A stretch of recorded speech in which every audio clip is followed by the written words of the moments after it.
ඉතින් අයිබෝන් කියලා අද මගේ YouTube channel එකට කට්ටියම සාදරයෙන් පිළිගන්නවා. ඉතින් අද කලින් වගේම මම ඔයගොල්ලන්ට හොඳ වීඩියෝ එකක් තමයි අරන් එන්නේ. ඉතින් කලින් පාර මම ඔයගොල්ලන්ට කියලා දුන්නේ කපීර් ජෙට් එකක් හදන රොකට් එකක් හදන හැටි. ඒ පාර ඒකට හොඳ ප්‍රචාර තිබ්බා. ඉතින් ඒකයි මම මේ පාරත් රොකට් වර්ගයක් වගේ එකක් මම හදන්න යන්නේ. අපි මේ පාර හදන්න යන්නේ ඒකත් අපේ ඉස්කෝලේ ගිය කාලේ ඉඳන් සරලා මිස්ලයන් ඉඳන් ගුටි කාපු බැනුම් අහපු ඒවා තමයි. ඉතින් කමක් නෑ අපි අද පටන් ගමු. අද අපි මම කරන්න හදන්නේ කවුඩෙක් හදන්න. මේක නිකන් මේ සුඩ තියෙන කවුඩෙක් නෙමෙයි igilena කවුඩෙක් හදන්න යන්න තමයි හදන්නේ. මේකත් රොකට් එක හදනවා වගේම තමයි. ඔයගොල්ලෝ දන්නවා ඇති. ඒ වුණාට කමන්නේ මේක ඇවිල්ලා සුපිරි රොකට් එකක් හදන සුපිරි ක්ලවුඩ් එකක් හදන එක තමයි මම ඔයගොල්ලන්ට කියලා දෙන්න යන්නේ. ඉතින් ළමයි ටිකත් ලං කරගන්න. ඒ වගේම ඔයගොල්ලෝ දන්නේ නැත්නම් මේක හොඳට බලන්න. එතකොට ඔයගොල්ලන්ට සුපිරි ක්ලවුඩ් එකක් හදාගන්න පුළුවන්. ඉතින් තාමත් ඔයගොල්ලෝ අපේ YouTube channel එක subscribe කරලා නැත්නම් වැඩ්ඩා YouTube channel එක දැම්ම subscribe කරන්න. ඒ වගේම like එකක් දාගෙන යන්න කැමති නම් කමෙන්ට් එකක් දාගෙන යන්න පුළුවන් නම් ඒ මොකද දන්නවද? එතකොට තමයි අපි පොඩ්ඩක් ඔයගොල්ලන්ට තව අලුත් වීඩියෝ එකක් කරන්න දීර්මත් වෙන්නේ. එයා බැන්නට කමක් නැහැ. හොඳ කිව්වත් කමක් නැහැ. බැන්නත් කමක් නැහැ.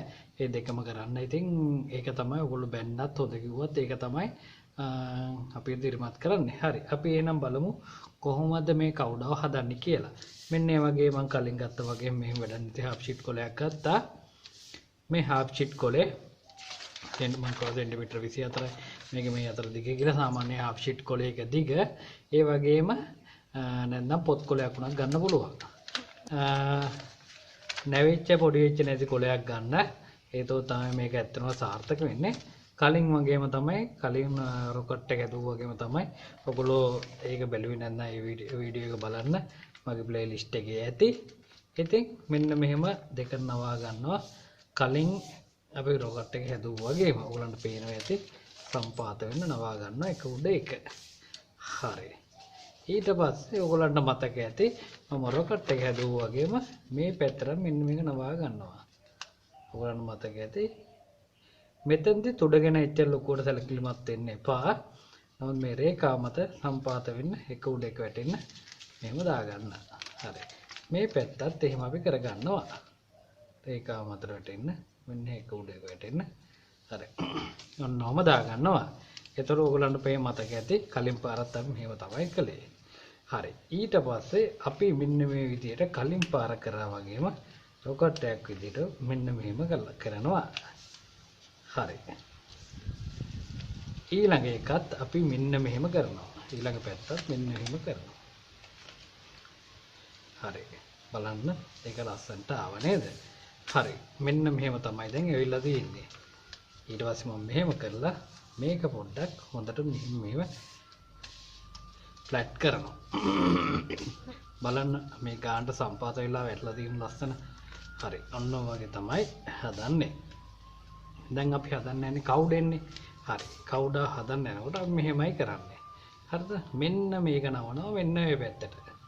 කොහොමද? මේ පැත්තට තියෙන්නේ මේ අනිත් පැත්තනේ. මේ උඩ මේ යටි පැත්ත අපි මෙන්න මේ පැත්තට නවනවා. හරි. එතකොට මෙන්න මේ ලයින් එක සම්පාත වෙන්න ඔන්නෝම දාන්න. හරි නේද? හරි. ඊට පස්සේ ආයි මෙන්න එහෙම එකපාරක් නවන්න. හරි නේද? හරි. දැන් කරන්න තියෙන්නේ මෙන්න මෙහෙම ඔන්නෝම කරන එක තමයි තියෙන්නේ. හරි.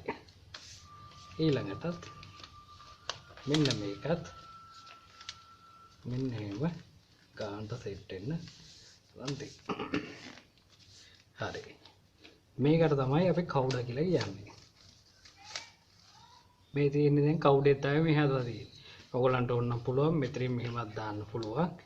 සමහරක් අය එහෙමත් කරනවා. එක එක විදිහට මේක හදා ගන්න පුළුවන්. හැබැයි මේකේ හැම තිස්සෙම ඔයගොල්ලෝ බලන්න බර ගානට ඕන්ට වඩා ඉස්සරහට බර දාන්න යන්නත් එපා. ඕගොල්ලන්ට දැන් පේනව නේද? මේ තියෙන්නේ කවුඩා. ලස්සනට අපු කවුඩා. ඕගොල්ලොත් ඉතින් මේක try කරලා බලන්න. පොඩි ළමයි ගොඩක් try කරලා බලන්න. ගෙදර try කරලා බලන්න. ඉස්කෝලේ ගිහලා try කරන්න එපා. වෙනුම් අහන්න වෙන්නේ. ඊට පස්සේ කියන්න එපා වැඩයකින් දැකලා වෙලා try කළායි කියලා. එහෙම කියන්න එපා. ඕගොල්ලෝ try කරලා බලන්න. ඉතින් ඔන්න කවුඩ හැදුවා. කවුඩ උඩ යනවා.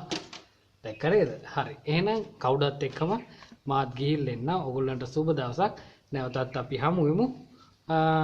යන ගමන් අපේ YouTube channel එක subscribe කරලා යන්න. එහෙනම් ඕගොල්ලන්ට සුබ දවසක්. බොහොම ස්තුතියි.